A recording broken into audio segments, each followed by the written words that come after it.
All right, welcome to week two. This is the first week we're really going to dive into the substance of the course, and there's a lot of material to cover this week. You need to get the reading done quickly, and you need to make sure to take a look at the PowerPoints and the study guides and the other kinds of ancillary materials in the course resources section. They should help you to understand some of this material, I hope. This week we are covering Chapter 2, the Founding and the Constitution.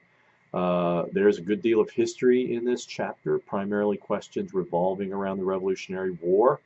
Why did the colonists ultimately decide to declare independence? How were those fledgling colonies with a fraction of the population and military capacity of Great Britain able to successfully prosecute a war of independence against one of the most formidable military powers of the 18th century? These are the sorts of questions where a straightforward history class might be a better venue, but we need, nevertheless, to understand why we rebelled and how our status as a rebel nation kind of influenced our evolution and the political culture that emerged. Um, More importantly for this course, of course, we deal with the Constitutional Convention, and again, a new set of questions arise. Why was the original government of the colonies, the Articles of Confederation, so ineffective? Who were the Constitutional Convention delegates, and what interests did they tend to represent? Why did the Constitution's framers decide on the guiding principles that form the basis of our Constitution, like federalism, like bicameralism?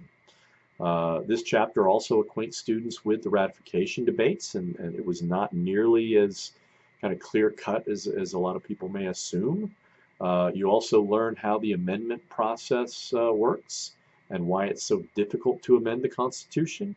As the authors notes, the principles written into the original Constitution reflect our higher law. This is the rule book for governance, and you don't want to make it too easy to change those rules.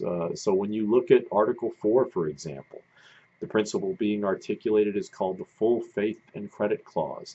Why did the framers put that particular principle into the Constitution? Why is it so important that it belongs in, that original kind of playbook? Now, as with most weeks, we only have the two assignments, the forum and the quiz. Make sure you get the reading done and be sure to participate fully in the forum. If you're taking care of business with this course, it shouldn't be too, it shouldn't take too much of your time. And hopefully it will help you to master the material. Also, again, remember with the quiz, make sure you've looked at the study guide and the chapter, and make sure you've read the chapter carefully.